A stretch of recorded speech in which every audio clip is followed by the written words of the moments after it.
Hey guys, Brad here again today. Today's video we're going to talk about the future of the fish room and some of the fish that are currently in here and that I plan to get into the fish room. So right now in the fish room, there is the shelf of supplies,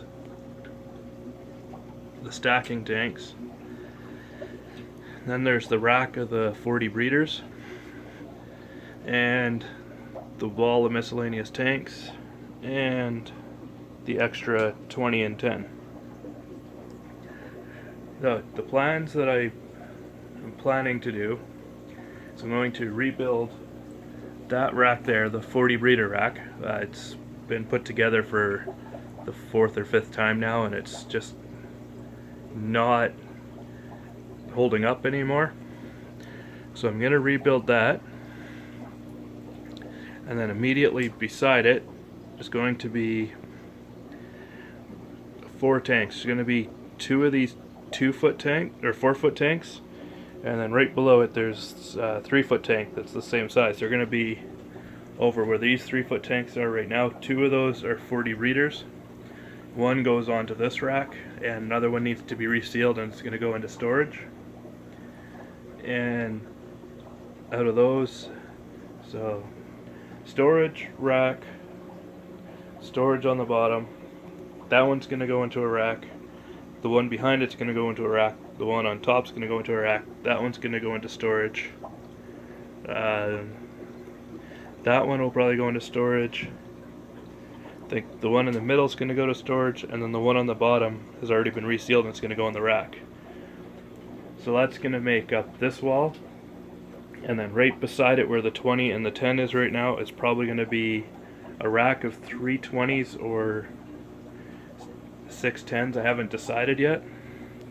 That'll also allow me to completely enclose the fish room and insulate it, because if you look up right now, I don't have the full ceiling insulated, and I want to try and get the hydro bill down a little bit. So right now in the stacking tank I have the 2 sebs that I picked up at last week's auction. They're starting to settle in nice. Sorry, their tank's a little messy. I fed them some gel food last night and I think they just kind of spread it around. And in the next tank we have the Apistogramma norberti pair, I believe that's how you pronounce it. There's one there, and the other guy is, oh, I found him. Let's see if I can get him on the video though. There, underneath the bowl. And there's their block of gel food. They didn't really appreciate it. Right below them is the Neolamprologus lupi. And they're probably going to move to a bigger tank, probably one of the 40 breeders. Right now that's only about 20 gallons for them. Next to that is some guppy fry that squeak out of the glass from the new breeding project I have.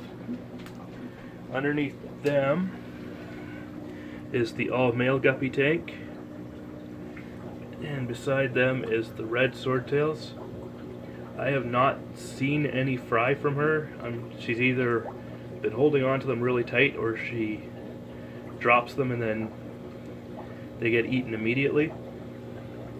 Beside them is a tank. It has 2 guppies in it, and it has the skunk loaches, which, let's see if we can see any. Now they get up inside the filter or something, because the other day I was cleaning the tank, I could only see 1, and I ended up with 8 out the other day.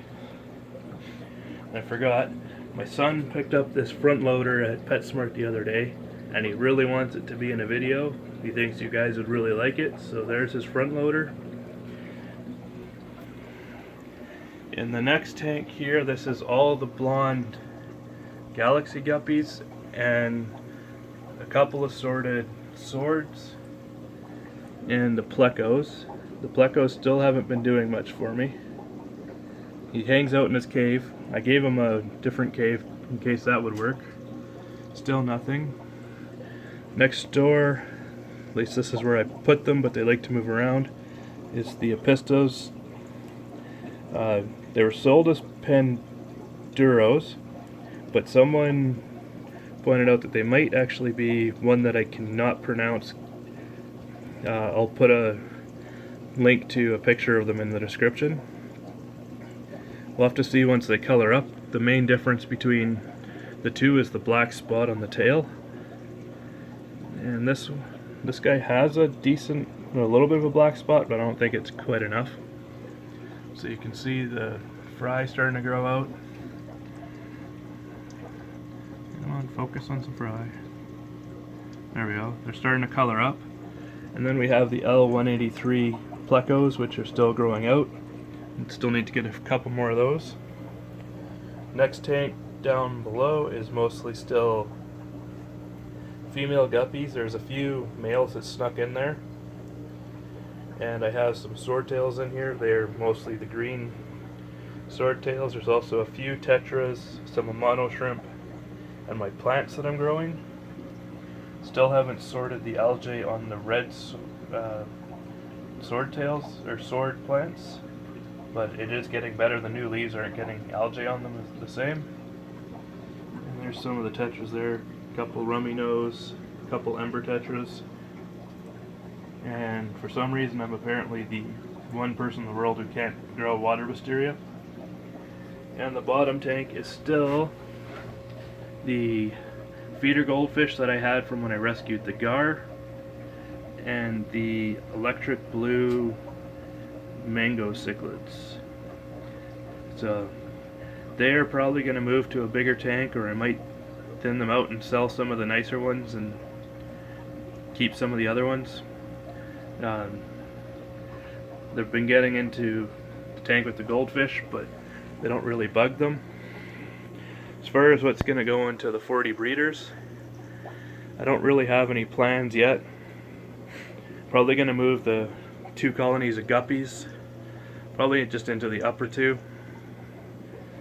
Quite possibly I'm going to use the middle 2 to grow out plants, and the bottom 2 probably for breeding plecos.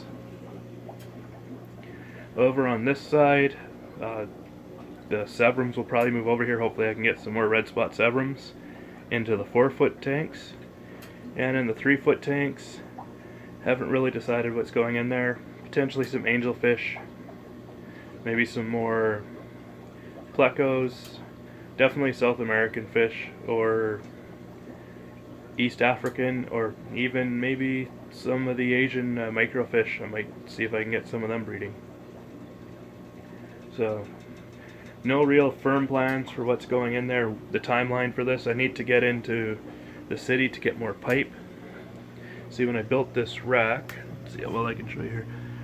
I put an airline at each level, so it connects right in up top.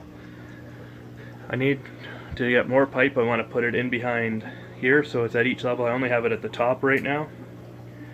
And again, on this side I want to hook up airline so it's behind each tank.